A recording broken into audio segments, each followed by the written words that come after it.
Hey guys, what's up? Welcome back to my channel, Incredible Chess. And yeah guys, welcome to another video of Animal Chess Openings. Well guys, today I'm going to present another Animal Chess opening, and it's the Dangerous Crab opening. It's really dangerous and really fun to play.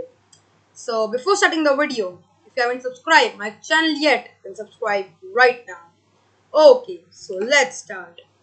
Well guys, the crab opening is played from the white pieces, and the crab opening actually starts with the move a4. You will be thinking, what the heck is this move? A4, like, we should always control the center. I know guys, and I just recommend you don't not to play this opening in your tournaments. Like, crab opening is just a fun opening. The main plan in the crab is actually play a4, h4, and just play. Like, it looks really stupid to play in this opening, but it's actually really exciting and fun to play. And if you're a high rated player, I just don't recommend you to play this opening. But once I actually played the crab opening against my 1700 rated player, and I defeated him. So it's very dangerous. Crab opening is one of the most dangerous chess openings. After playing the move a4, black plays e5, and we just play h4. But what is the main motive of playing a4 and h4? First of all, the main motive is rook a3 and rook h3, and then trying to bring the rooks in the center and attack. So, if in this position black plays something like this, then we can just play this h4, let's say this, rook h3, let's say g6, now rook a3. So this is a super complex position. Like, our rooks are gonna come in the center. No, not here, because the bishop would attack. Like, the rooks are gonna come here, and this is gonna be a super stupid game. I don't know, because if black does not try to control the center, this is how we play the crab opening. Just bring the rooks in the center, attack, develop the knight, bishops, and just grow. This is actually really crazy. Like, in the starting of the game, we just bring the rooks. But this is not the main line. The main line is with the move e4, e5, and now we play h4, and black plays d5. In this position, we can't really play the move rook a3 and rook h3 because these two squares are aimed by the bishops. So bishops are seeing that square, so that's not possible. In this position, the best move is e3. So the main plan is actually go a4, h4, e3, d3, put the knights in the center, and shadow the bishops and play. Now in this position, black plays knight to f6, developing a piece. Now we played d3. So slowly but steadily, we are developing our pieces. And now black plays the move bishop to d6. Now we are gonna play knight to d2. And now at this moment, black castles. In this position, actually, white has two main moves. I like both of them. You can choose any of them. The first move is knight e2, which is kind of the main line for this, because we put the knight in the center and then fianchet to the bishops. Black plays knight to c6, developing a piece. g3 as said, bishop e6, and now bishop g2. So we have fianchetted one of the bishops.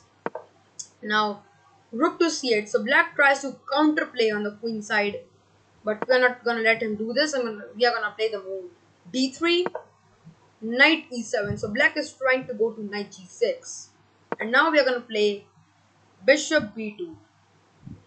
I know crab opening is really bad, but I think this position is really good for white because I like the position for white. We have the super fianchet shadow bishops, the knights are in the center. We have a super cool position, super cool pawns, and I think this is a good playable position for white. Actually, in this position, I've seen many players playing like pushing their pawns, but this is really bad because when you play the move e4, you alive this bishop, and this bishop is gonna roll now. The main effective plan now is gonna be g4, g5, then just attack. Like, bring all the pieces on the king's side, just attack.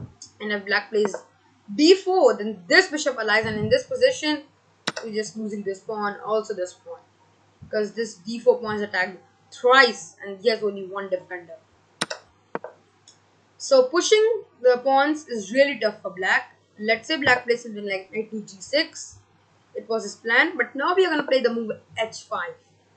And I think it's actually white who's having the attack, and I think this is a very good position for white. Like, we're just gonna attack. We're gonna play h6, g4, g5, g6, push all the pawns, take out pieces on the king side and attack. That's gonna be a very effective plan. It goes back to e7, and now we can simply play f3. So white is trying to play the move g4, and now black tries to counterplay, as I said, on by playing the move c5, which is actually the best move. And now we can play g4. So you can see that black is trying to gain counterplay in the center, and white is just trying to play counter in the king side. Like, white is just attacking king side. And if your opponent plays d4, here you have a couple of options. The best move, which I believe, is knight e4, which is really attacking move. And if black takes, then we can take with the f pawn, and we have this open file.